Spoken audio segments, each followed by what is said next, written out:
برای توی کوچه رقصیدن، برای ترسیدن به وقت بوسیدن، برای خواهرم، خواهرت، خواهرامون، برای تغییر مغزها که پوسیدن، برای شرمندگی، برای بیپولی، برای حسرت یک زندگی معمولی، برای کودک زباله‌گرد و آرزوهاش، برای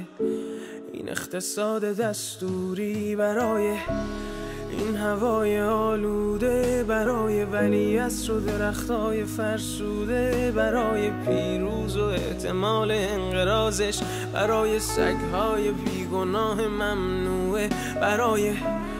گریه های بیوقفه، برای تصویر تکرار این لحظه، برای چهره ای که میخنده، برای دانش آموزا، برای آینده، برای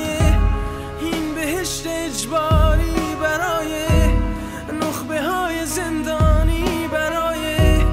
کودکان افغانی، برای این همه برای غیر تکراری، برای این همه شعارهای تو خالی، برای آوار خونه های پوشالی، برای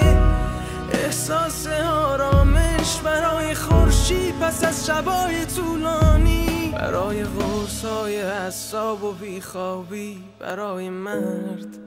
میهن آبادی، برای دختری که آرزو داشت پسر بود، برای زن زندگی آزادی،